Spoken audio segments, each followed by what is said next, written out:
Psycho, ये शब्द सुनते ही रूह कांप जाती है। इस शब्द के साथ ही हमारे दिमाग में एक खतरनाक और अनियंत्रित व्यक्ति की छवि उभरती है। ख्याल आता है एक खतरनाक शख्स का जो कुछ भी कर सकता है।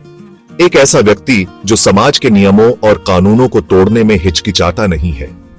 लेकिन कोई इंसान ऐसा कैसे बनता है? अचानक तो नहीं बनता। इसके पीछे कई गहरे और जटिल कारण होते हैं। यह अंधेरे में धीरे धीरे डूबना है, कई वजहों से। यह एक लंबी प्रक्रिया है जिसमें समय के साथ व्यक्ति के मन में बदलाव आते हैं। हम सोचते हैं साइको पैदाइशी बुरे होते हैं, लेकिन क्या यह सच है? क्या कोई व्यक्ति जन्म से ही ऐसा होता है? लेकिन सच्चाई और भी पेचीदा है। यह एक जटिल मिश्रण है जिसमें व्यक्ति के जीवन के अनुभव, उनके मानसिक स्वास्थ्य और उनके आसपास का माहौल शामिल होता है। वो अपने तजुर्बों की पैदाइश होते हैं, अंदरूनी और बाहरी दोनों। उनके जीवन में घटी घटनाएं, उनके साथ हुए अन्याय और उनके मानसिक संघर्ष उन्हें इस दिशा में ले जाते हैं। साइको को समझने के लिए हमें उनके दिमाग, उनके गुजरे हुए कल और उनके माहौल में झांकना होगा। हमें यह समझना होगा कि उनके जीवन में क्या क्या घटित हुआ जिसने उन्हें इस राह पर ला खड़ा किया। उनके मानसिक स्वास्थ्य का विश्लेषण करना होगा, उनके अनुभवों को समझना होगा और यह जानना होगा कि उनके आसपास के लोग और परिस्थितियां कैसी थी। यह एक जटिल प्रक्रिया है जिसमें कई पहलुओं को ध्यान में रखना पड़ता है। केवल तभी हम यह समझ पाएंगे कि कोई व्यक्ति साइको क्यों और कैसे बनता है। हमारा दिमाग बहुत पेचीदा और नाजुक होता है, सदमा और असंतुलन से टूट सकता है। मानसिक स्वास्थ्य का महत्व आज के समय में और भी बढ़ गया है, क्योंकि हम एक तेज तर्रार और तनावपूर्ण जीवन जी रहे हैं। कुछ लोगों को मानसिक बीमारी की आशंका पैदाइशी होती है, एक जेनेटिक वल्नरेबिलिटी जो स्ट्रेस में बाहर आती है। यह वल्नरेबिलिटी कई बार बचपन में ही दिखने लगती है, जब बच्चे अपने परिवेश से तालमेल बिठाने की कोशिश करते हैं। एक जेनेटिक वल्नरेबिलिटी जो स्ट्रेस में बाहर आती है। यह वल्नरेबिलिटी कई बार बचपन में ही दिखने लगती है, जब बच्चे अपने परिवेश से तालमेल बिठाने की कोशिश करते हैं। शीशे में एक दरार दिखती नहीं, पर उसे कमजोर बना देती है। इसी तरह हमारे दिमाग में भी छोटी छोटी दरारें हो सकती हैं, जो समय के साथ बड़ी समस्याओं का रूप ले सकती है। दिमाग में केमिकल इंबैलेंस से यह और भी बढ़ सकता है, इमोशंस और व्यवहार पर असर डालता है। यह इंबैलेंस कई कारणों से हो सकता है, जैसे कि तनाव, खराब जीवन शैली या फिर किसी बीमारी के कारण इमोशंस और व्यवहार पर असर डालता है। जब हमारे दिमाग में केमिकल इंबैलेंस होता है तो हम अपने इमोशंस को सही तरीके से संभाल नहीं पाते। यह हमारे रिश्तों पर भी असर डालता है और कई बार हम अपने प्रियजनों से दूर हो जाते हैं। खराब वायरिंग से गाड़ी बिगड़ जाती है। वैसे ही इम्बैलेंस न्यूरोकेमिकल से डिस्टॉर्टेड थॉट्स, गुस्सा और एम्पैथी की कमी आ सकती है। यह इम्बैलेंस हमारे सोचने समझने की क्षमता को भी प्रभावित करता है और हम सही निर्णय नहीं ले पाते।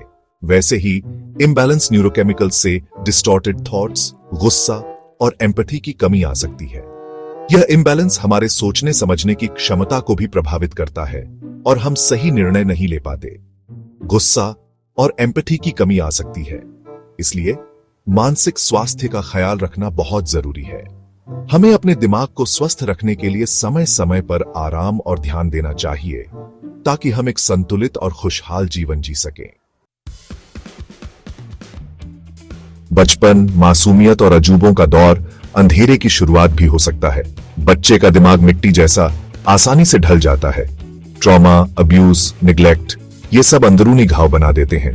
सोचो, एक बच्चा घर में वायलेंस देख रहा है, डर और असुरक्षा उसके मन में घर कर लेते हैं। ये शुरुआती तजुर्बे दुनिया को देखने का नजरिया बदल देते हैं। गुस्सा, अविश्वास और एम्पैथी की कमी पैदा करते हैं। हम सामाजिक प्राणी हैं, समाज हमें बनाता है। लेकिन क्या हो जब समाज ही नेगेटिविटी की वजह बने? गरीबी, भेदभाव और मौकों की कमी फ्रस्ट्रेशन और निराशा पैदा करती है। सोचो, एक लड़का पैसे कमाने के लिए जूझ रहा है, भेदभाव और रिजेक्शन का सामना कर रहा है। वो दूसरों को आराम की जिंदगी जीते देखता है। ये अन्याय रिजेंटमेंट, गुस्सा और बदला लेने की भावना पैदा करता है। हमारा माहौल हमारे दिमाग पर गहरा असर डालता है। जहरीला माहौल, चाहे वो परिवार हो, वर्कप्लेस हो या नेबरहुड हो, धीरे धीरे दिमाग को जहर देता है। सोचो, एक लड़की अब्यूजिव रिलेशनशिप में फंसी है, हमेशा नीचा दिखाया जाता है, उसका सेल्फ एस्टीम टूट जाता है। वक्त के साथ वो विथड्रॉन, डिप्रेस्ड और मैनिपुलेशन का शिकार हो सकती है। सेक्शन 6, एक राक्षस का बनना, एक सच्ची कहानी। यह कहानी एक ऐसे व्यक्ति की है जिसने अपनी मासूमियत के पीछे एक भयानक सच छुपा रखा था। टेड बंडी, एक चार्मिंग लॉ स्टूडेंट जो अमेरिका का सबसे खतरनाक सीरियल किलर बना, उसकी कहानी इन फैक्टर्स को दिखाती है। वह एक ऐसा व्यक्ति था जो बाहर से तो बहुत आकर्षक और बुद्धिमान दिखता था, लेकिन अंदर से वह एक राक्षस था। पिता ने छोड़ा, पेरेंटेज के बारे में झूठ बोला गया और एक अस्थिर परिवार में पला बढ़ा। यह सब उसके मानसिक विकास पर गहरा प्रभाव डालता है। बंडी एक आउटसाइडर बनकर बड़ा हुआ। उसे हमेशा ऐसा महसूस होता था कि वह कहीं भी फिट नहीं हो पाता। यह अकेलापन और अस्वीकृति की भावना उसके व्यक्तित्व का हिस्सा बन गई। उसे वायलेंस और पोर्नोग्राफी में इंटरेस्ट हो गया और यह इंटरेस्ट धीरे धीरे एक खतरनाक ऑब्सेशन में बदल गया। वह अपने अंदर के अंधेरे को और गहरा करता गया। हेल्थी रिलेशनशिप्स ना बना पाया क्योंकि वह किसी पर भी ट्रस्ट नहीं कर पाता था। उसकी असफल रिलेशनशिप्स ने उसे और भी ज्यादा आइसोलेटेड और फ्रस्ट्रेटेड बना दिया। यह उसे अंधेरे रास्ते पर ले गया। वह अपने अंदर के डीमंस से लड़ने के बजाय उन्हें और भी ज्यादा फीड करने लगा। बंडी की कहानी याद दिलाती है कि नॉर्मल दिखने वाले लोग भी अंधेरा छुपा सकते हैं। यह एक चेतावनी है कि हमें हमेशा सतर्क रहना चाहिए और किसी की बाहरी छवि पर पूरी तरह से भरोसा नहीं करना चाहिए। सेक्शन 7, खतरे के निशान पहचानो। साइको बनना रातों रात नहीं होता। कुछ वार्निंग साइंस होते हैं।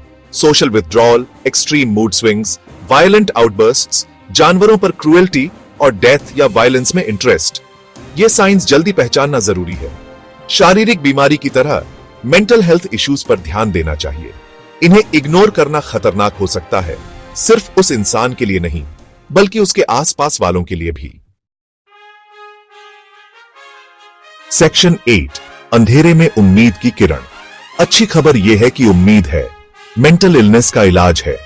थेरेपी, मेडिकेशन और सपोर्टिव एनवायरनमेंट लोगों को अपनी जिंदगी पर कंट्रोल पाने और ट्रॉमा से हील करने में मदद कर सकते हैं। मेंटल हेल्थ के स्टिग्मा को तोड़ने का वक्त है।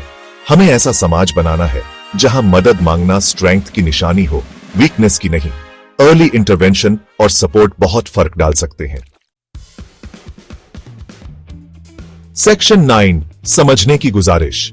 लोगों को साइको कहने के बजाय उनके अंधेरे की वजह समझने की कोशिश करें। एम्पैथी, कंपैशन और मदद करने की इच्छा ट्रेजेडीज रोकने में मदद कर सकती है। याद रखें, हर किसी की एक कहानी होती है। हर वायलेंस के पीछे एक इंसान होता है जो रास्ता भटक गया है। एम्पैथी और सपोर्ट का माहौल बनाकर हम उन्हें वापस रोशनी की तरफ ला सकते हैं।